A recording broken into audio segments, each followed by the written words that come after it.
everyone. It's my pleasure to be with you at the Canada Farm Show. I wish I was in Regina enjoying a cold beer with you all and celebrating the start to what I hope will be a record 2021 crop. And I'm really excited about that. Thank you to the organizers for allowing me to be a part of the program. The organizers have asked me to speak about what I see coming up. And I've written 2 books in agriculture. The first one being the Agriculture Manifesto, 10 Key Drivers that will shape ag in the next decade. This book was written in about 2012. So it's about 10 years old and actually quite prophetic in terms of its predictions. The second book was published in 2019 called Food 5.0, How We Feed the Future. Interestingly enough, that the first line of this book is, "This morning, when you woke up, did you think about a plague or pandemic?" Again, this was written in 2019. Agriculture has done very, very well during COVID, and we've managed to do a lot of really good things, and there's a lot of things that are reshaping as a result of COVID. So the organizing committee has asked me to speak on the 10 key drivers that will shape ag in the next decade. So kind of 2020 to 2030. This may be the beginning of a new book, the Agriculture Manifesto 2. Anyways, I'm going to do this in fairly low-tech science. I'm going to use these handouts here, or these hold-ups, as a way to kind of drive my thoughts forward. But as we look forward to 2050 and beyond, and a population of 9 billion or more, the real question is, can agriculture nutritionally feed a population of 9 billion plus people while ensuring that agriculture is infinitely sustainable? So infinite sustainability of agriculture is really important. So long as we have human beings on the planet, we need to make sure that agriculture is sustainable. Those factors of sustainability, to me, would include soil health, water use efficiency, greenhouse gas balance, and most importantly, farm viability, because without viable farmers, you really don't have sustainability. So what are the factors, pro and con, that would shape agriculture's ability to feed the planet as we look ahead in the next decade? Well, I'm going to start out with some cons, some concerns I have. The number one thing that is going through my mind right now is something called the Precautionary Principle. Poor political policies based on panic. This is largely ideologically driven. And the Precautionary Principle, to basically paraphrase, says that if you can't prove something is safe, we shouldn't bring it to the marketplace. Well, that is a double negative. In science, you can't prove something is safe. And we see the rise of the Precautionary Principle happening in all kinds of areas, most notably the EU's stand against genetic engineering. The EU says basically we're not going to bring in genetic engineering until we can prove it's safe. Well, of course, that ignores the whole idea of risk benefit. And so the risks far outweigh the benefits. Paradoxically, the very same technology, messenger RNA technology, is being utilized to immunize the world against COVID. And yet when we think about that same technology being utilized inside of agriculture, somehow that technology is vilified. And I don't know quite how that stacks up. The next one that I think will shape ag in the next decade, and this could be a positive and a negative, but I think for the most part positive, if we think about it, is consumer demands. I think consumer demands will create more, not less, niche opportunities for agriculture if we respond to them. I think there's all kinds of opportunities right now based on listening to the consumer and trying to figure out what he or she wants from the food that they're consuming, and trying to figure out, as farmers, how do we position ourselves into that whole equation? And there's a number of examples. I mean, you've got all these food religions going on. Paleo, you've got vegan, you've got vegetarianism, pescatarianism. These are all food desires. And there's ways for us to be fitting into this. I mean, the rise of alternate proteins is actually a good thing for most of us in Canada, Saskatchewan especially, which is dominant in the production of pulses. And so while I don't like some of the marketing that goes into the positioning of plant-based proteins against animal-based proteins, because I happen to have cattle with Kevin Blair and the gang in Lanigan. I happen to have some cattle there, so I kind of like cows and I love my steak. There is opportunity for us to look at some of these niche and growing consumer areas as opportunities for agriculture and opportunities for farmers. So we don't have to always think that just because somebody isn't thinking the traditional way we are, that it's negative. It actually could open up several different opportunities. Everywhere you go these days, everybody talks about climate change. And, I think that, climate change, weathering the winds of change is something that we've always done in agriculture. However, when you look at the impacts of climate change on agriculture, one of the things that, is evident is that there is some influence on growing regions. And not that long ago, the United States Department of Agriculture shifted its growing regions. And so we have now the opportunity in Canada to take advantage of growing some crops that never were grown before. If you travel Manitoba, the predominant crop there that's just rising is soybeans. And this is something that wasn't there a decade or 2 decades ago, certainly 2 decades ago. Climate change is going to also create some challenges for us. And those challenges will be, how do we farm in the face of higher temperatures or greater weather velocity, greater weather variance? How do we deal with water shortages or maybe too much water? I think those things are really important.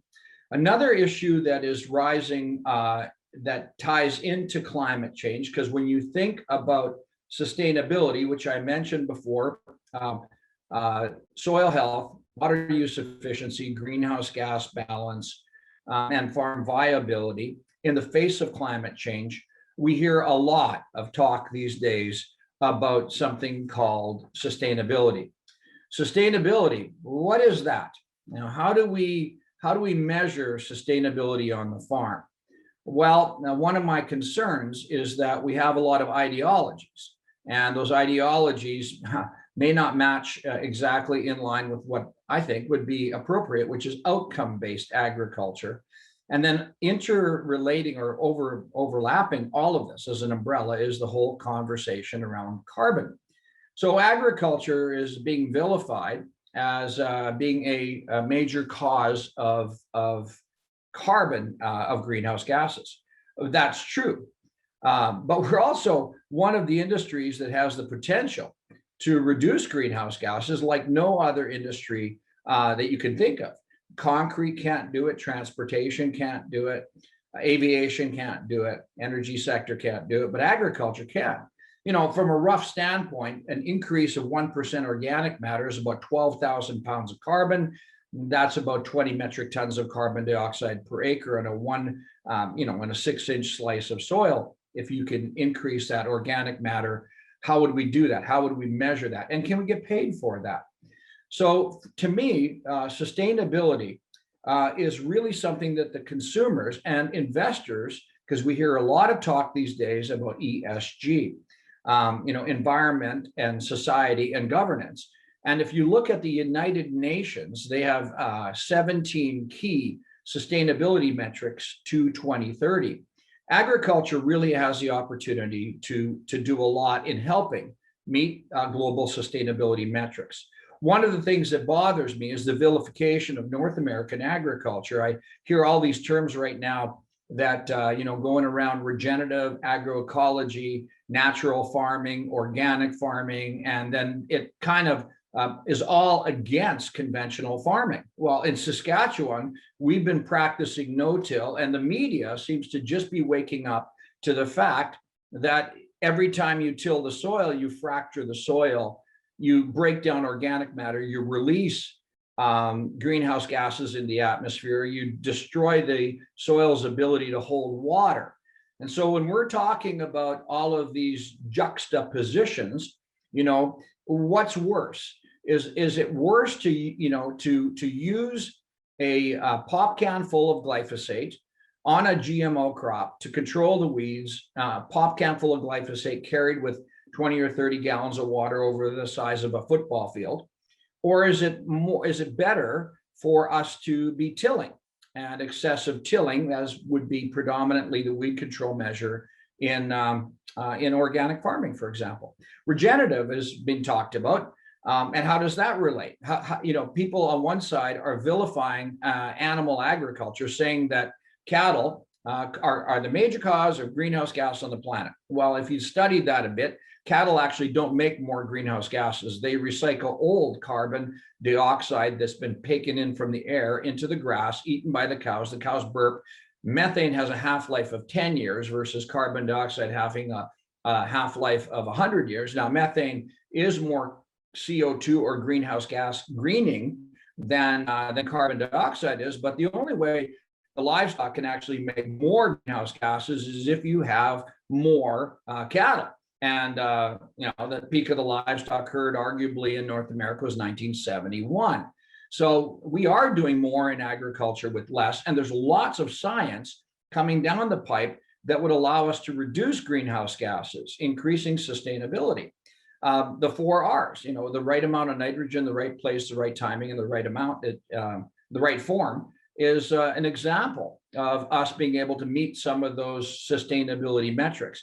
I think that if farmers are given the opportunity to, harness the power of greenhouse gas mitigating strategies leading to greater sustainability, then they'll do it. The trick would be getting paid for it. And, it's pretty frustrating that for the last 20, 30 years, farmers have been no-tilling, and essentially that's going to be taken into the Canadian greenhouse gas, inventory. And a lot of farmers aren't simply going to get credit for what they've been doing. So that's another little thing there. I think that's should be talked about a little bit more. Sustainability, in conclusion, is you start farming with 4% organic matter in the soil. You grow crops for 20 or 30 years. And at the end of 20 or 30 years, you end up with 4% organic matter. I think that's sustainable. So sustainability to me is about making sure that we're looking after the soil, producing crops, bigger crops with less inputs over time. Well, what would allow us to do that the best way possible? Well, looking into the future, I think the opportunity really comes down to science and synthetic biology, gene editing, and the rise of biologicals. I think it's really funny when urban people think that farmers delight in putting on more fertilizer or more pesticides. Of course, that's not true. In my mind, this area, synthetic biology, gene editing, CRISPR technology, et cetera, is really how we achieve the infinite sustainability of agriculture. I've said this many times, you cannot feed the population of tomorrow based on the technology of the past. It just, that dog don't hunt. So synthetic biology is using the power of data mining, the power of genomics, and figuring out new ways to do things. Here are some examples. What if we could take crops that traditionally don't fix nitrogen and they could start to fix some of their nitrogen? That would be a good thing. And indeed, that's being explored right now. There was an heirloom or traditional corn in Mexico. In the brace roots, there is this exudate around there. Inside there was bacteria that actually fixed nitrogen in corn. Yields were fairly low, but scientists have isolated that and are now trying to get that technology embedded inside of conventional corn crops. How cool would that be? So I think there's a lot of opportunity here to do more with less by embracing synthetic biology, embracing genetic engineering, and trying not to vilify. I've often said this, that I believe the future of agriculture is GMO, genetically modified organic farming, because there's no farmer out there wants to use more pesticide or use more fertilizer than they have to. And at the same time, we have to grow a crop. And the yield drag is just too big with organic farming for us to move in that direction. The only way we could all farm more organically, it is the utilization of genetic engineering or synthetic biology. But of course, those two camps have painted themselves into two corners. The organic camp said, absolutely, you can't use this technology, while, paradoxically, you can mutate a crop in a laboratory using carcinogenic chemicals or exposure to nuclear radiation in a process called mutagenesis, and that's okay with the organic camp, and yet you can't use precise genetic engineering technology, the same kind that's been used to immunize us against COVID. To me, that's paradoxically, it doesn't make sense to me. The other thing that's going to happen on the technology side that ties in with data, and this is a transition from synthetic engineering to now the data side of the equation, is the rise of sensor devices or the rise of the Internet of Things. Again, broadband and smart farms are going to continue to increase and increase. I've often said you can't have a smart farm with a stupid internet connection.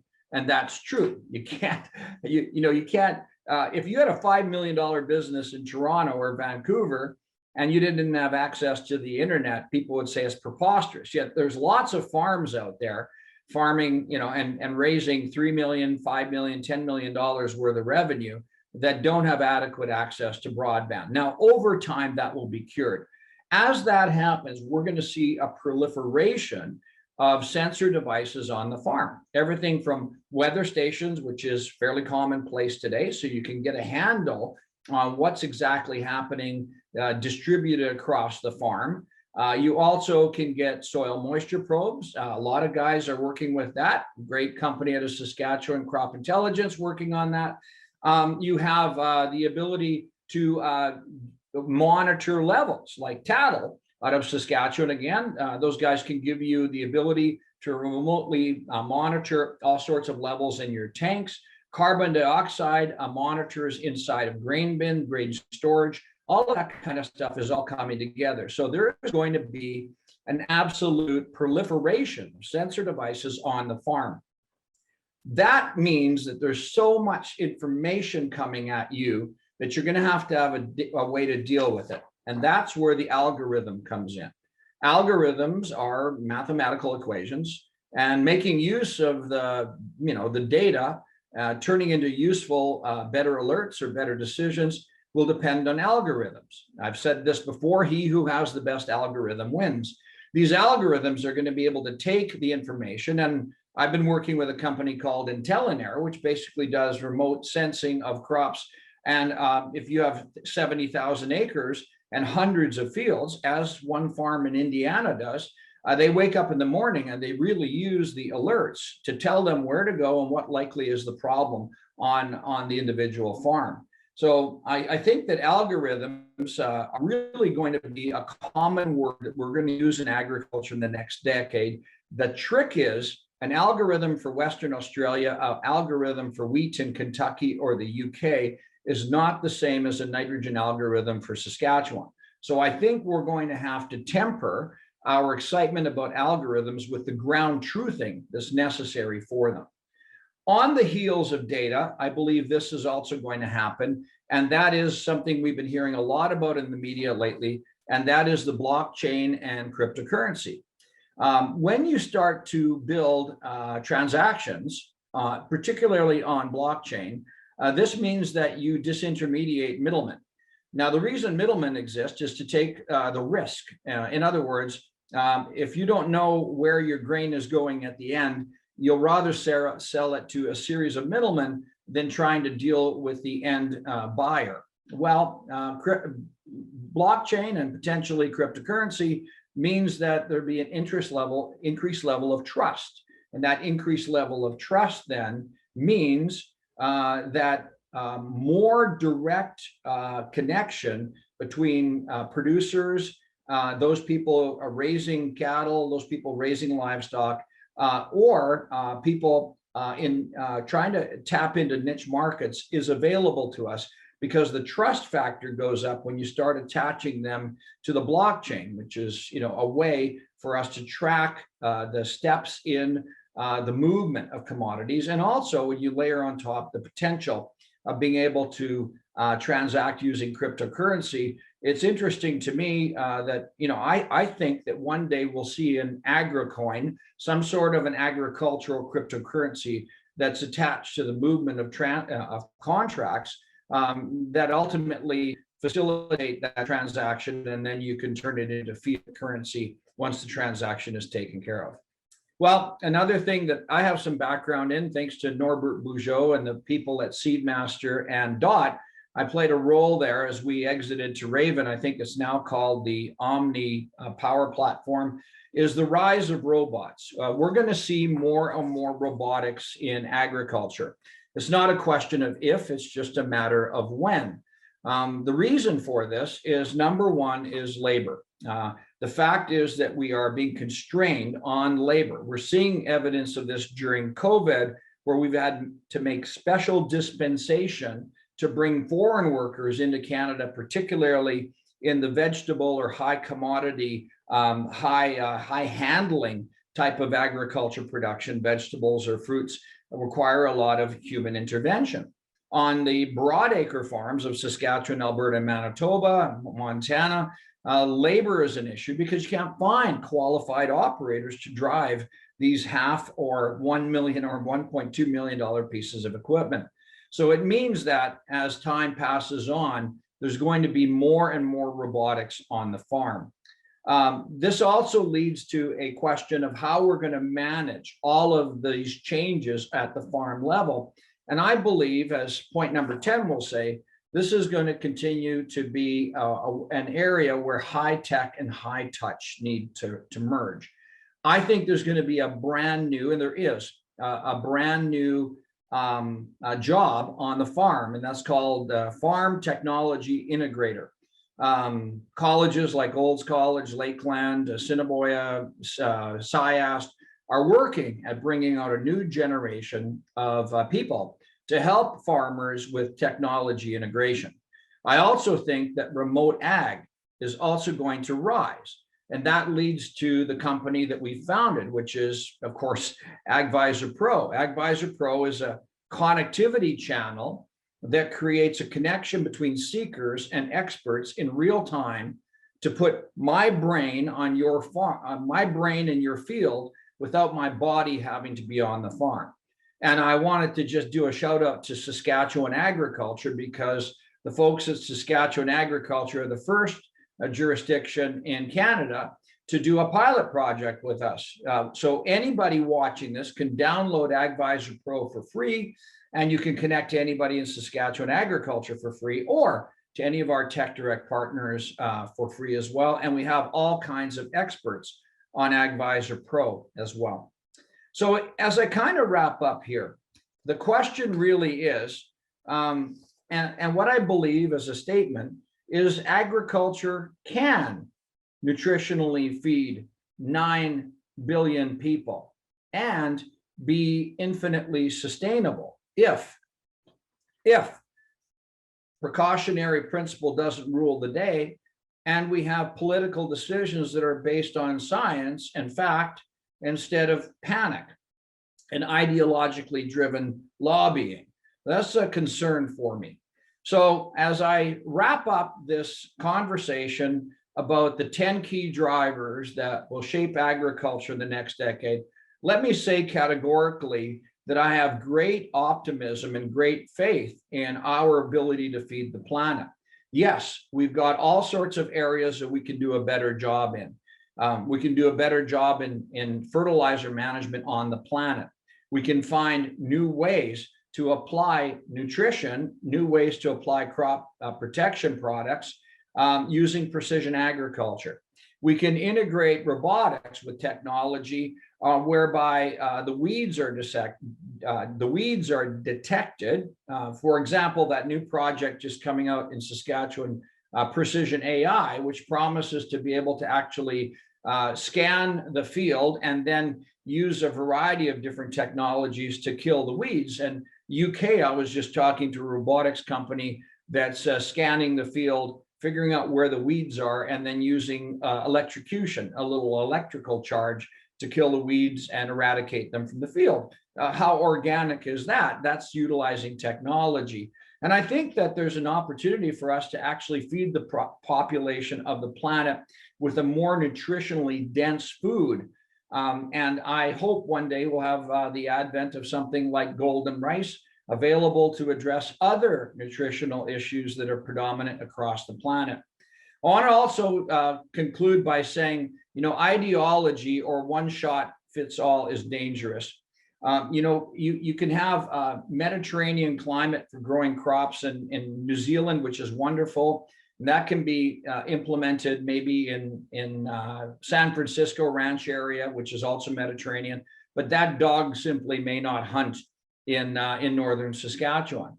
Cover crops, which are a big discussion point these days, work really, really well where you can take the crop off and establish a cover crop. But if you're trying to take the crop off before it freezes, it may not be as practical an approach. And so I think we, at the end of things, need to talk about outcome-based rather than ideological-based strategies for agriculture going forward.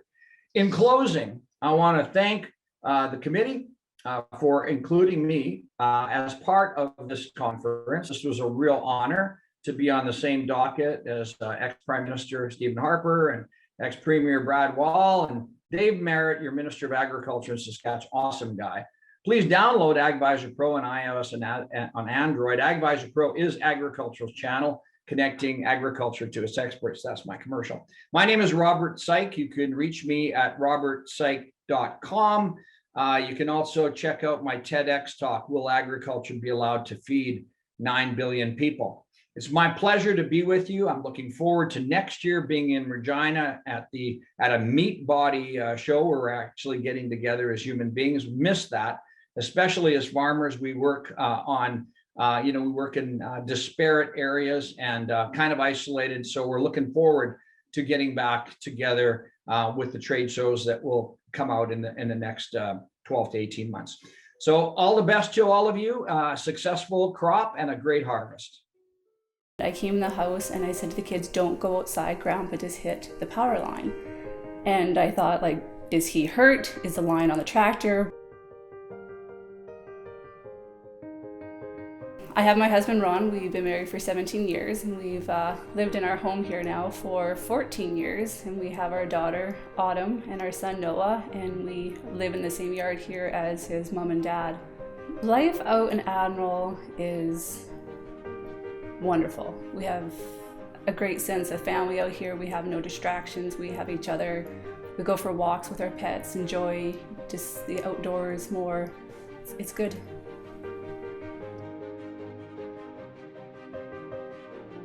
As I was preparing supper, I could hear the tractor running, and the tractor was leaving the yard, and I thought, why is the tractor leaving the yard? I thought, he's going to hit that power line. And all of a sudden I just heard a snap, and my power went out in the house, and I'm like, oh my gosh, he just hit the power. And I said to the kids, don't go outside, Grandpa just hit the power line. At that moment, I was panicked. I didn't know what to expect. I didn't know what to do. My first priority was to keep my kids safe, and then to go see him to see if he was safe. And then I said, like, to him, once he opened the cab of the tractor, I said, just stay there until we find out what's going on. I did call SAS Power immediately and let them know what the situation was. And thankful for us, the line did trip the breaker. Staying safe is important to me and my family because this is our job, this is our living, and to have something tragic happen because we were not educated or aware what could happen would potentially cause us not to want to farm. There's going to be a day where you just are in a rush, you're in a hurry, you think I've done it 100 times before, but look up, be aware, know where your lines are.